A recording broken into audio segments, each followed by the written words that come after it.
Welcome to Full Stack Business Owner, where we are enhancing your full stack of skills to build wealth inside. And Charlie, what? Side 2. On top of. Outside your business. Next to. Wait. Today, we're actually just going to be bringing you along the journey with us. What are we thinking about? What are we doing? What are our plans? So if you want to join the conversation, head over to the Facebook group, join Full Stack Business Owner community, ask us any questions, share what you're working on as well. We always love being part of everybody's journey. Now, before we dive into this, let's cue your disclaimer. Charlie here from Full Stack Business Owner.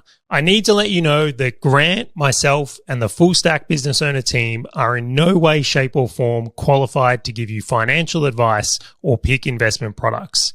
We highly encourage you seek out and engage the use of professionals when making financial decisions or comparing investment products.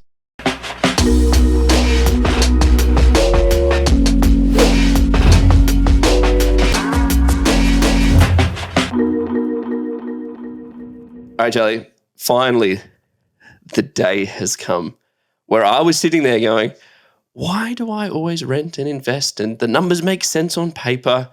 You had your permanent place of residency, gorgeous house, great place with your family. And I'm like, maybe I want that. Like, you know those cartoons of people like looking from the outside in going, I want that family. That was me. However, the tides have turned. You are now on my side of the fence, my good sir. What has happened? All right, well, I first want to cue this episode up a little bit and say, I'm going to throw some shots. There's a lot of people in the, let's just call it like business influencer space or wealth influencer space. And what they really do is they preach. They tell you what you should be doing, but they never really share what they're getting up to, right? It's always like these rose-colored glasses things. Do as I say, not as I do. Well, I've seen behind some of these people's advice. I've been in businesses where I've literally seen people preach and they're doing the opposite behind the scenes. And it's a fascinating thing. But nonetheless, one of the things I really want to make sure we do on this show and brand is like we bring people on our journey and share what we're actually doing. Now, not from a place of saying, hey, copy us, model us, because like we're still working out a lot of these things ourselves, but more hoping that it inspires people inspires people to like ask good questions and like learn from the experiences we're having so they can have a better result. Totally. I must admit, a lot of what I do is learning from other people and then trying to make my own version for it. I don't copy them. I take responsibility and like might model some things, try some things, ask good questions with my team, but it's helped a lot. Now, leading into your question there, I've had a big life update in more recent times, and I do laugh. You know, do you know how many people have mentioned the envy of having a paid-off house? Like the idea of it, people really love that. Yeah, not the investors in us. None of us are envious, Charlie. Well, I am officially now a rentvestor. So recently I moved. So I was on the Mornington Peninsula in Victoria and I've now moved to Brighton in Victoria. So just closer to the city for anyone who knows that coastline. Yeah, buddy, right next to me. Yeah, well, I must admit you were actually a big reason for the move. So I think I'll start from here because anytime I tell someone, the first question I get is like, well, why did you do it? Yeah. Yeah, so you know how you like had the envy of, owning the home, being in the burbs, being this like family thing? Yes. Well, as Melbourne started to open up, I had FOMO on the other side of like, oh, well, Grant went for dinner with these guys. Yeah, I did go out a lot, yes. Yeah, and then there'd be like a business event on and I'm like, oh. That happened. I didn't go to that. And like, the coffee in my area is not very good. Wait, hang on. That was the greatest warm milk I've ever had. Yeah, I mean, you have to ask for a coffee though, and then they just give you a cup of warm milk. It's like, is there even coffee? We won't go into the local cafe I am referring to there. That's probably but I started to really look at things and I'm going, I think I'm missing out on a number of experiences that would be very, very beneficial to the areas of my life that are important. And don't get me wrong, really nice house, really nice area, but I think that is somewhere that I would more want to settle down when I'm finished trying to strive in business, not necessarily be there while I'm trying to strive in business. I think it's like environment matters.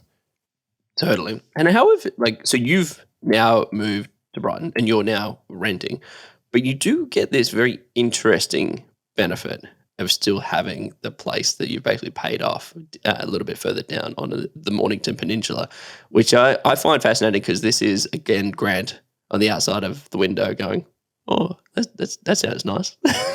So what is this? Yeah, so there's some interesting rules on this that people may not be aware of. If you, let's say you lived in a house as your principal place of residence and then you go rent somewhere else, you actually get 6 years before that officially turns into what they would say is like an investment property. So I can rent for 6 years and still claim that house as my principal place of residence. And why that's important is because there's tax-free capital growth available on it. So if an investment property goes up, you have to pay capital gains tax. But if your principal place of residence goes up in value, you don't pay any capital gains tax for that 6 year window, and we get to take that. Noting if we buy another house and we say that is our principal place of residence, that would change. Right? So you can only have one principal place of residence. You can't just keep stacking them up in that way. So what we're actually doing, just to break that one down further, is like we've kept the place on the Mornington Peninsula. So we've got tenants in there now, which it's going really well. We've got great tenants in there. It's like gone all smoothly. And we decided to keep that property because, well, I believe in the area a lot. I really do. Like there's some really quality schools. It's a very desirable location. The rent in it is very reasonable. Like it didn't make sense to me to sell the property. I actually think it's a great addition to our portfolio. The second thing that had kind of occurred here is like, as much as I would have loved to buy in Brighton, and this is pure opinion and speculation, do not act on this advice, although it's interesting how things are playing out. Interesting. I couldn't find anything that I wanted to buy that I felt was good value. Yep. So the market was a bit crazy in the area that's here, and I actually think there'll be a better opportunity to either like acquire either land, a knockdown rebuild, a renovator, or the house I want if I'm a little bit patient here and be a little bit strategic. So long term, I'll likely buy in this area, but I'm being diligent because for where I'm at right now, the next house I buy in, I want to get like 10 years out of it longer. So it's like I don't want to just buy this'll do. I want to buy something where, this is the place we're going to raise our family. Yeah. And I don't want to have to buy and sell and then buy and sell because of things like stamp duty and just the pain and process of moving. Now, how often have you been on the real estate app with the filter of Brighton to buy a house since you've moved in? That's actually funny. I think that's a loaded question though. I watched this YouTube video about quitting social media, and like the first thing they said to do is like go to the Apple screen time thing and go like, how much time do you actually spend on social media now? And I was like going, this is going to tell me how much time I spend on Slack and YouTube and like Facebook and all that stuff. And like my number one app was Slack, no surprise. My number two app was podcasts, no surprise. No surprise. And then my number three was actually realestate.com.au. I'm like, well, first off, I was actually happy I don't spend that much time on social media as in comparison. Celebration.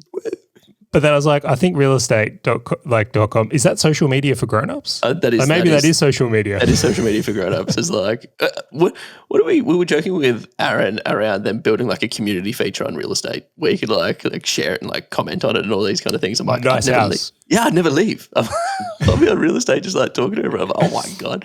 Have like groups and stuff. But yeah, I find this fascinating because it is still like that other argument of going, rentvesting, owning your own home, but also the opportunities of owning your own home and moving to being a rentvestor and still being able to get the benefits of it.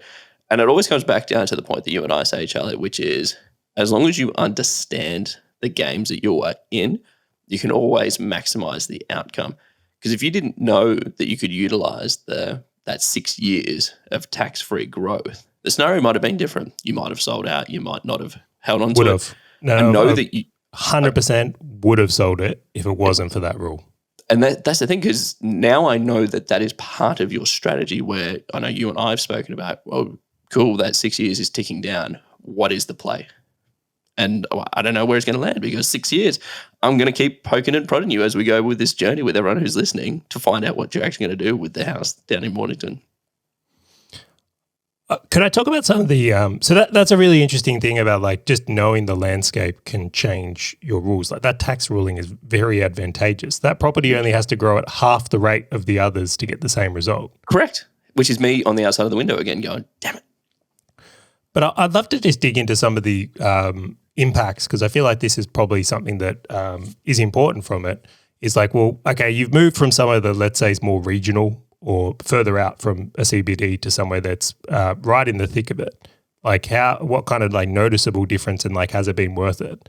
I look at it right now, and I've been here maybe a month-ish, just over.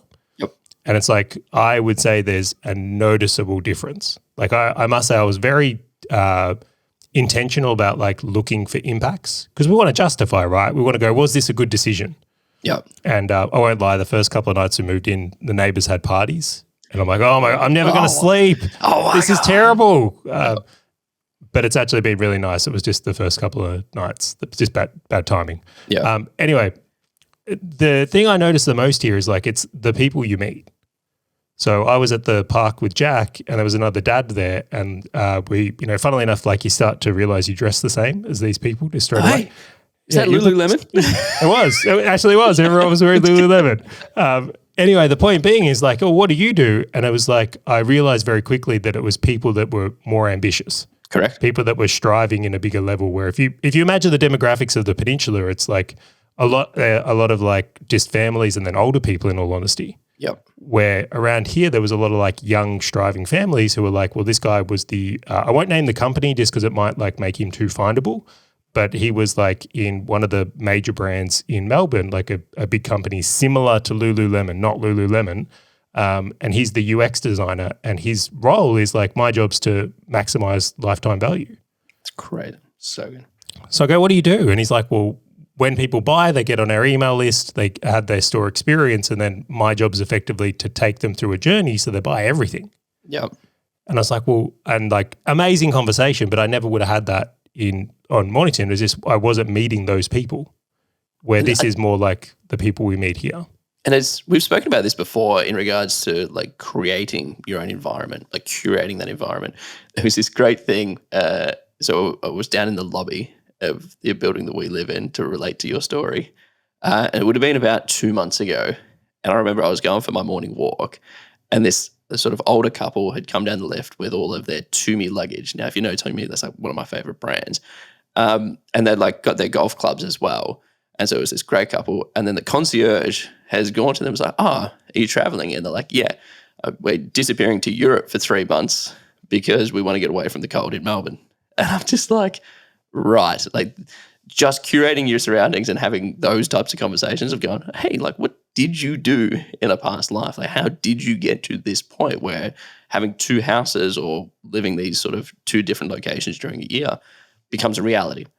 And so I'm the biggest evangelist for moving into going, how can you open these opportunities? Because I'll also stack on top, in that month and a bit that you've been in Brighton, Charlie, how many catch-ups have we had, or even yourself had, with other people to expand the network, have better conversations around investments, have better conversations around business, etc., compared to maybe sort of the 1 month, 6 months, 12 months prior where you were down in Mornington? Yeah, so this is the biggest impact. I call it the opportunity pot. Is like, let's say I was getting like 1 catch up a month in previously, right, when I was living on the peninsula. Right now I'm getting like several a week in, because it's so convenient. You can catch up with someone for lunch or have a dinner with someone, and it's like it's way more convenient and easier. Go to more like meetup events and mastermind events. Just so far, that impact alone is like probably the most noticeable. So the opportunity flow for business has like increased. I'm just going to say it's probably tenfold. Yeah. And as a result already, like it is more expensive living in this area, but I'm already looking at this and going, my income has gone up more than any of those costs. So I'm like, hang on, it's like I'm actually like the ratio is better.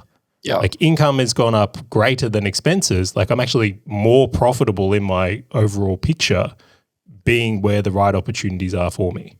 Yep. So many people play not to lose as opposed to playing to win. And it comes to like we're talking about networking previously around going, well, pay to play. Go and pay to be in the bigger groups. Pay to be surrounded by those better people because they bring you up very quickly. Very quickly. And I just want to throw in on it's not a better or worse, right? Because like it's easy. Sometimes I think I misuse words in like framing, like, oh, Brighton's better than the Peninsula.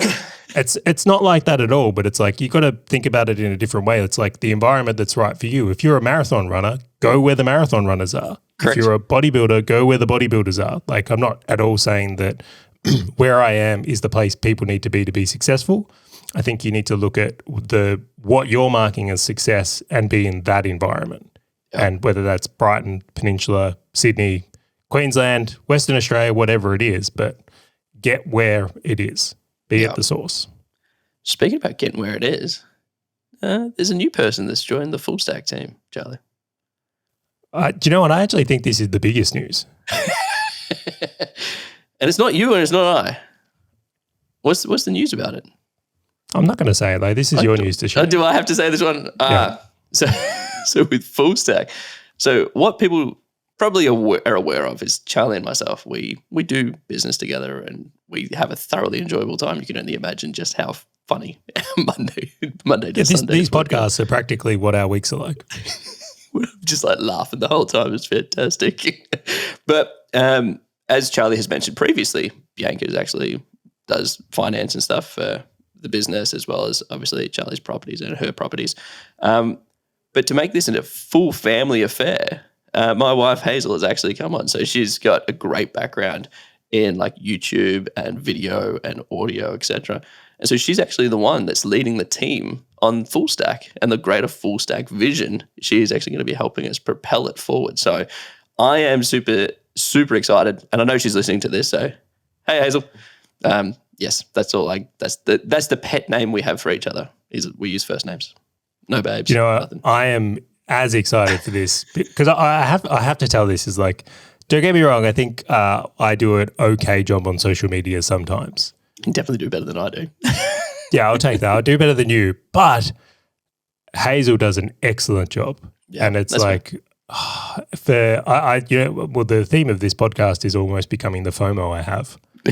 It's like for the last year, it's like I think I'll put up a little clip on Instagram or something like, yeah, nailed it. And then I'll see a clip or something Hazel's at. I'm like, this is so much better. Why aren't we doing this? Oh, damn. My benchmark is way too low. I tell you what, I'll say it. Is there any concerns about working in a family business now? So from my side or from her side? Well, I mean, we might have to get her on the podcast to answer it from her side. I'm not going to get you to speak for her. I can totally speak for her. My biggest concern was just getting found out how bad like I was doing and just making sure like I was pushing. Like the team has done a great job and everyone who's listened and watched this, like they're absolutely awesome. But just like going, well, how can we continue to improve, to continue to grow? I'm just so pulled into everything else that we're doing, Charlie, that I'm like, this was like our passion project. This is what we enjoyed talking about. We were doing these calls anyway, and we just basically decided to hit record on them because everyone else might actually get value from them. So that's my concern, is that she's going to find out how badly I am at social media and I am at pushing all of these things and go, do you actually know stuff? But the second one, actually, you know what? I don't even think there's a big concern. I'm actually rapt that all four of us are coming together as a massive team. Like this is just now basically a family business of everything that we're working on and one big shared vision across everything. I could not be more excited. I think there's a deeper topic here around the idea of like acquiring talent. It's that's a full episode, that is. Yeah, but one of the things that excites me is like as a business owner, I think the temptation to hire people and train them is like it's always with us. Like we see the potential in people just like we see the potential for our ideas. One of the things I'm really trying to get better at the moment is like finding the people who are already great at things and bringing them on board.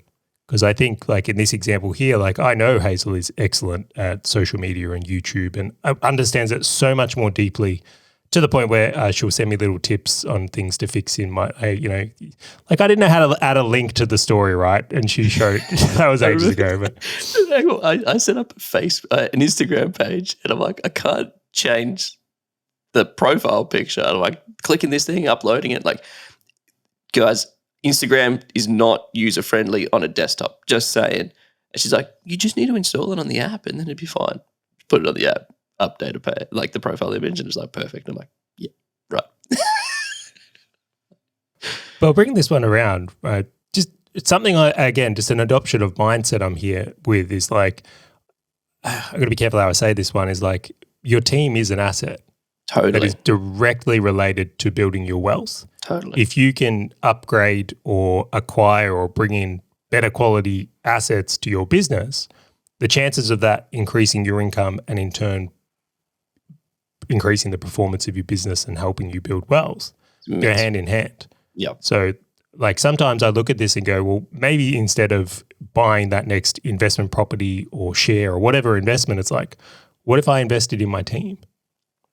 Like what would be the impact of that over 5 years versus buying another property, for example? And so it goes to the same thing of what we're talking about with you living between like Mornington Peninsula or Brighton, right? Like, are you playing it not to lose or are you playing it to win? Yes, it might cost you a little bit more. Yes, it might have a little bit short-term pain, but long-term is the compounding value going to be there, right? And so someone like Hazel coming on where she could be doing something else. Like for us, it's like, how can we make sure that we continue to grow and find that talent that we can keep pulling in and actually go, great, now let's unleash this beast, the beast that is full stack. Do you find that people get a bit funny around hiring? This is an observation I've made is like, I'll find a lot of business owners get to a certain point where they need premium talent. Like they need NBA players. They need 7-footers, as Keith Cunningham would say. But for some reason, like there's this immense resistance to like hiring them or paying them. It's like, I don't know if the salary scares some people or I don't know if it's like they're just like that it's a belief thing in themselves and they're like, if I hire this person, I don't know what to do next. But I do notice a lot of business owners get to a certain point and then it's like they kind of resist that step. Not all, but some. I think it's, in my personal experience, I think it kind of comes back to, because some of the salaries do get quite large, going, oh, I could potentially do that, or potentially if I did that, that money would come into my back pocket, right? Like if I'm going to pay $100,000 or whatever it is for an Australian employee, I'm like, that $100,000 is going to come out of my profit, out of my pocket that I was previously doing. And I think that's that mindset shift that you were just talking about, which is like, but the second that you get through that, yeah, sure, financially might be a short-term pain, but holy smokes, just wait for that thing to grow 3 months, 6 months, 9 months, 12 months and beyond. And you're going to start going, well, that was a silly decision for me not to make it earlier. Like, why wasn't I trying to fill this role years ago? I think people have bad experiences with staff also. Like maybe they hire someone and it doesn't work out and they're just going, well, if I spend this amount of money and it doesn't work out, like that can potentially go bad. And I'll mention a lot of business owners are terrible at hiring. So maybe that's a merited concern. Because everybody typically looks for people that they like and resembles themselves, and the worst person to work for is like someone like me. I'm like, it's like I should not go and find more people like me. I'm like, this is like, it's like the benchmark of if I'm in an interview with somebody, I'm like, oh my gosh, you're so similar to me. It's like, it's an instant no. And it's only because I've gone through that pain. Like I've hired like very expensive people. I think the most expensive salary that I've ever paid out was about $240,000 a year. And those people were thoroughly, some of them were amazing at like a 180, but others I'm just like, really? I'm like, this is not like the cash versus the output and the value I get. It's like, it doesn't 100% equate, but the cost for me to learn those lessons is the value for me to continue pushing forwards, right? What was it? Thomas Edison, 1,000 attempts at the wrong light bulb until like 1,001 and there was the right light bulb and then obviously everything else happened. And that's how I look at it. I'm like, I'm happy to continue to improve and I'm never going to get it right step one because I know the value on the other side is huge. I think once you have one really good experience, it changes you though. One, yeah. Yeah. Once you've had, so it's like I remember once upon a time, like people were terrified of hiring offshore people in the Philippines. Do you remember that? I do. And they were like, then they might hire one and it didn't go well. I mean, regardless of how good they were at managing them or instructing them.